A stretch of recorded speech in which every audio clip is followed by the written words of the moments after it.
the simplicity of our ways as compared with some other ecclesiastical ways. And I said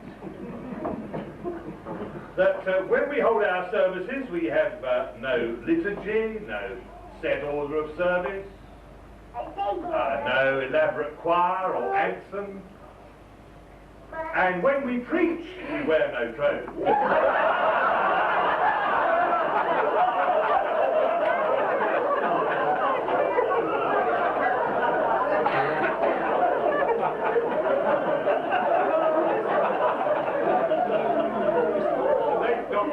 Hudson, who was a very eminent and learned teacher, he got in some difficulty, he had to go out.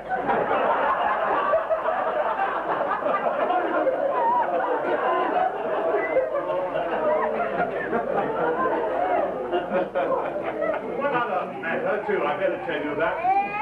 It was when those rogues, Jory and Stokes, were about the place. We had some sort of session at Belgrave House, Littlehampton, and during the course of the session there was a debate as to what regiment of the army we had served in. Well, of course there was Stokes and the Royal Marines, and there was Brighton and the Royal, the Blues, the Royal Horse, and so on. Well, I was a conscientious objector. It's a non-combatant corps.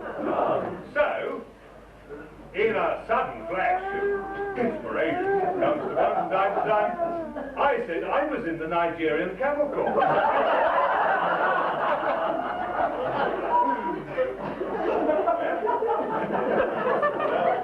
That night, I was sleeping in some courtyard attached to the place, but I was very thirsty and hot, and I went down to the kitchen for a drink. And the kitchen at Belgrave House was the sort of thing that was divided in two, and there was the middle divider went up nearly to the ceiling, but not quite. I went down to get my drink, and at the other side I heard two of the inmates of the conference. One said to the other, "Do you think he really was in the Nigerian camel?"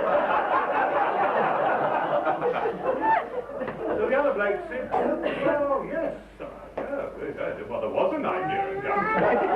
He knew more than I did."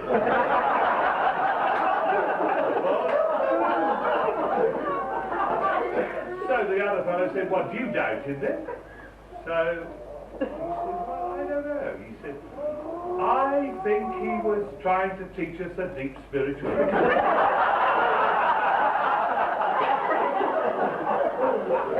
The other chap said, "Well, what lesson do you think he was trying to teach us?"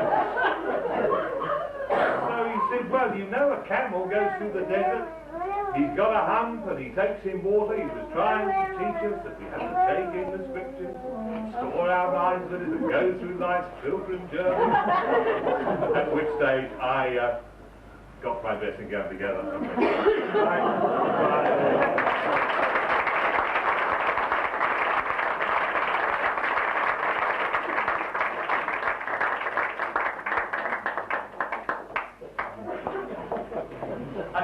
I don't know if in your evangelistic series you sometimes find yourself being invited to go and meet elders, get told off. Next time I am, I'm going to imagine the bloke with no teeth, all up the back of the platform, no clothes on. Yeah, thanks so much a lot, Jim. You've just gone down in our estimation quite in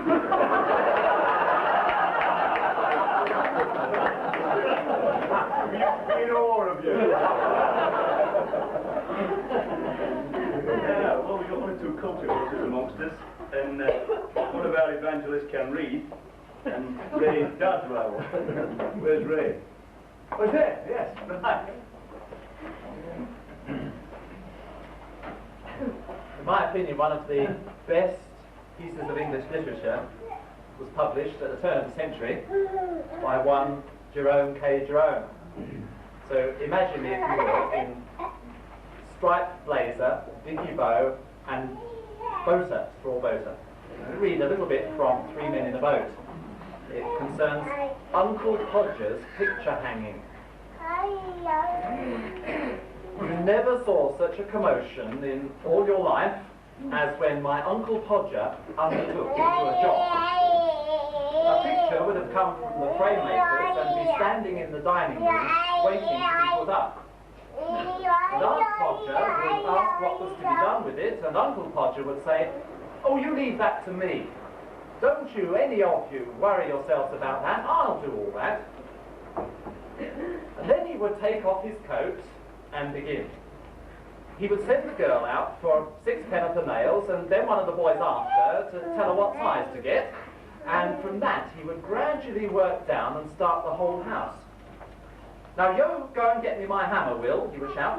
"And you bring me the rule, Tom, and I shall want the step ladder, and I'd better have a kitchen chair too. And Jim, you run round to Mr. Goggles and tell him Pa's kind regards and hopes his leg's better, and will he lend him his spirit level? Don't you go, Maria, because I shall want somebody to hold me the light. And when the girl comes back, she must go out again for a bit of picture cord. And Tom, where's Tom? Tom, you come here. I shall want you to hand me up the picture." And then he would lift up the picture and drop it. And it would come out of the frame, and he would try to save the glass and cut himself. Then he would spring round the room looking for his handkerchief. He could not find his handkerchief because it was in the pocket of his coat that he had just taken off. And he didn't know where he put the coat, and all the house had to leave off looking for his tools and start looking for his coat, while he would dance around and hinder them. "Doesn't anybody in the whole house know where my coat is? I never came across such a set in all my life. Upon my word, I didn't. 6 of you, and you can't find a coat that I put down not 5 minutes ago. Well, of all..." Then he'd get up and find that he'd been sitting on it and would call out, "Oh, you can give it up. I found it myself now. I might just as well ask the cat to find anything as expect you people to find it."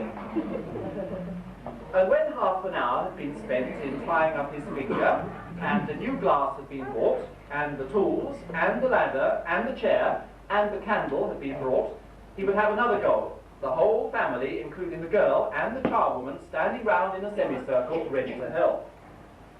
2 people would have to hold the chair, and a third would help him up on it, and hold him there, and a 4th would hand him a nail, and a 5th would pass him up the hammer, and he would take hold of the nail and drop it. "There," he would say in an injured tone, "now the nail's gone."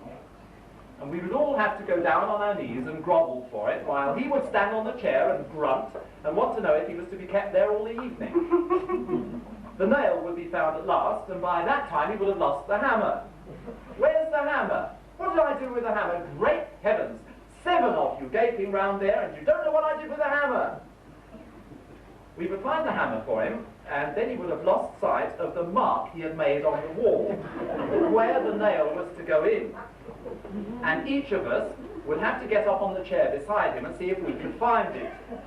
And we would each discover it in a different place. He would call us all fools, one after another, and tell us to get down. And he would take the rule and re-measure and find that he wanted half 31 3/8 inches from the corner, and would try to do it in his head and would go mad. And we would all try to do it in our heads and all arrive at different results and sneer at one another. And in the general row, the original number would be forgotten, and Uncle Podger would have to measure it again. He would use a bit of string this time, and at the critical moment, when the old fool was leaning over the chair at an angle of 45 and trying to reach a point 3 inches beyond what was possible for him to reach, the string would slip and down he would slide on the piano, a really fine musical effect being produced by the suddenness with which his head and body struck all the notes at the same time. And Aunt Maria would say that she would not allow the children to stand around and hear such language. At last, Uncle Podger would get the spot fixed again and put the point of the nail on it with his left hand and take the hammer in his right hand. And with the first blow, he would smash his thumb and drop the hammer with a yell on somebody's toes. David. Aunt Maria would mildly observe that next time Uncle Podger was going to hammer a nail into the wall, she hoped he'd let her know in time so that she could make arrangements to go and spend a week with her mother while it was being done. "Oh, you women, you make such a fuss over everything," Uncle Podger would say, picking himself up. "Why, I like doing a little job of this sort. and then he would have another try, and at the second blow the nail would go clean through the plaster, and half the hammer after it, and Uncle Podger would be